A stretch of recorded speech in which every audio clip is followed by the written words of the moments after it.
और आइए आपको पहली बड़ी खबर की ओर लिए चलते हैं। नेपाल में जेन जी कहलाने वाले असंगठित युवाओं ने भ्रष्टाचार के सवाल पर सरकार को सत्ता से हटने पर मजबूर तो कर दिया, लेकिन जब नए नेपाल के गठन को लेकर अंतरिम सरकार बनाने की बात आई तो देश की राजनीतिक व्यवस्था ने इन युवाओं को संविधान का दायरा सिखाना शुरू कर दिया।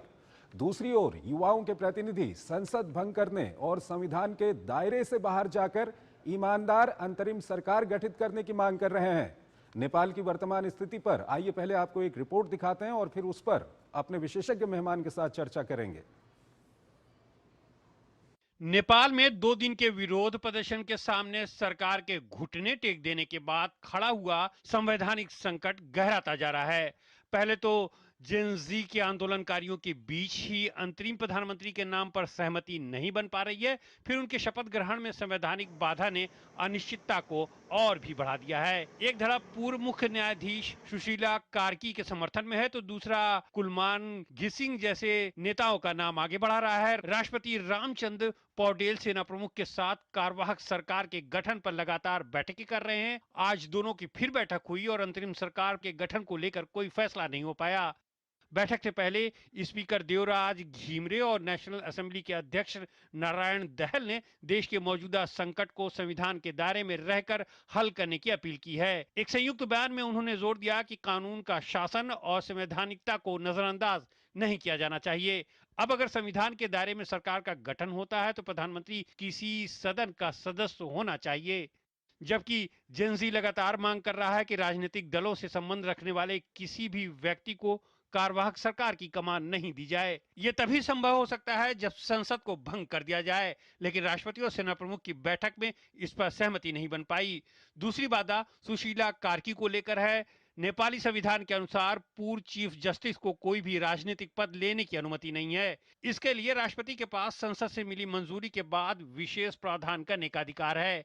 एक सवाल यह भी है कि अगर अंतरिम सरकार गठित होती है तो मौजूदा राजनीतिक दल भी अपनी भूमिका खोज सकते हैं, जिसके लिए जेनजी का सहमत होना शायद असंभव है। दूसरी ओर सेना प्रमुख पहले ही कह चुके हैं सरकार गठन में उन लोगों की भी स्पष्ट भूमिका देनी होगी जिन्होंने नेपाल में बदलाव के लिए आंदोलन का रास्ता चुना। सेना जेनजी का समर्थन तो करती है, लेकिन उसने यह स्पष्ट कर दिया है कि उसे तख्ता पलट में कोई दिलचस्पी नहीं है।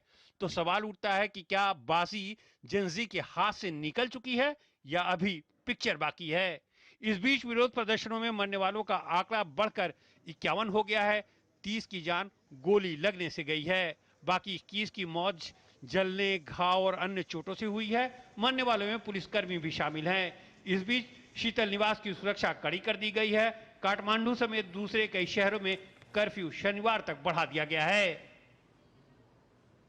इस खबर पर ज्यादा बात करने के लिए हमारे साथ एसआर तायल जुड़ रहे हैं, फॉर्मर सीनियर डिप्लोमेट हैं, उनसे हम बात करेंगे। तायल साहब, थोड़ा सा समय कम है, इसलिए एक ही सवाल में मैं चाहूँगा कि आप हमारे दर्शकों को पूरा जो वहाँ पर सिचुएशन है उसके बारे में बताएं।